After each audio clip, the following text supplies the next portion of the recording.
香港確實係有好繁華嘅一面，本港人均生產總值喺過去10年升幅高達20%，達到現時嘅24萬元。然而，收入低於貧窮線嘅人口則上升至現時嘅126萬人。放眼世界，香港貧富懸殊嘅堅尼係數，如果以發展地區嚟計算嘅話，更係全球第一。2009年，收入低於平均綜援金額嘅人口更加多達85萬。入夜嘅深水埗會有好多住喺附近嘅長者嚟到鴨寮街呢一度擺地攤，賣嘅都係一啲執返嚟嘅舊衫、舊鞋、舊家具。衣、食、住、行係人類嘅基本需要。對於衣、住、行呢3個需求，居民可以喺呢一啲地攤度購買二手嘅物品，但係食又可以點算呢？今日就嚟到北河燒臘飯店，呢間係一間專門提供實惠飯菜嘅飯店。老闆明叔點解要開呢一間飯店呢？佢又抱持住啲咩理念呢？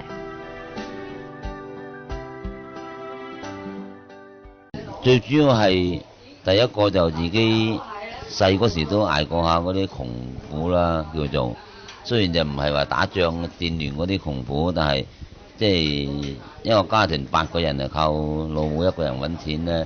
咁除咗買米之外，就其他冇咩其他多餘錢出嚟㗎啦嗰陣時。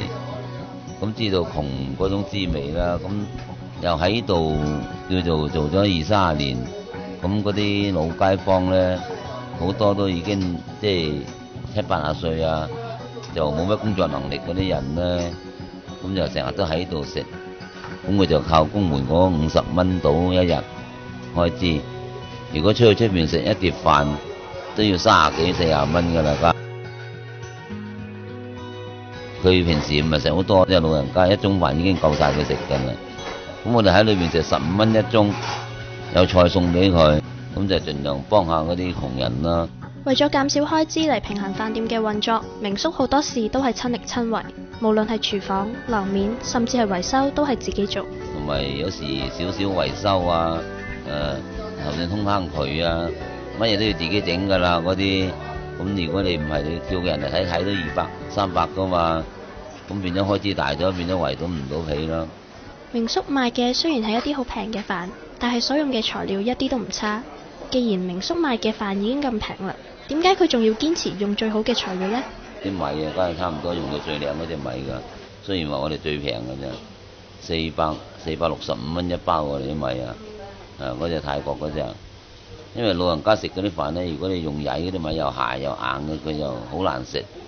咁就希望即係佢食得好啲啦。同埋我哋即係夜晚呢餐呢，都係我煮出去嗰啲嘢，又要留意下邊啲嘢，又要就啲老人家嚟煮腍啲。就算西蘭花你後生就梗係青青綠綠爽啊，好食啦。但係老人家唔得㗎嘛，佢冇咬唔到㗎嘛，又要煮腍啲。所以我哋煮出去嗰啲餸呢，就冇其他嗰啲咁青綠嘅，一定即係香黃少少。我哋啱啱就訪問咗一位老伯，唔知佢感唔感受到老闆明叔嘅心意呢？我喺度幫襯6年嘅，我喺度燒鴨飯，北河咧茶餐廳啊最抵食㗎。呢個好細聲，張得好人，張得好人。我喺度幫襯幾年啊！呢度我係街坊生意，我就自由行㗎喎。即係我冇嘢做啊！我問佢做咩啊？北河燒臘飯店嘅食客食嘅雖然係一啲好簡單嘅飯菜，但係仍然好快樂。快樂其實好簡單，我哋都親身感受到呢種快樂。佢一盅排骨飯係點樣盅？鳳爪排骨。我自由啊！要好啦。有啲咩菜？豉油啊！有啲咩菜？有啲咩菜？有咩菜？啲西蘭花嗰啲雜菜。30蚊，30咧，唔係好貴，30。靚仔食咩飯啊？雞飯收咗。你3餸飯喺度食，喺度食係你呢個。多謝晒。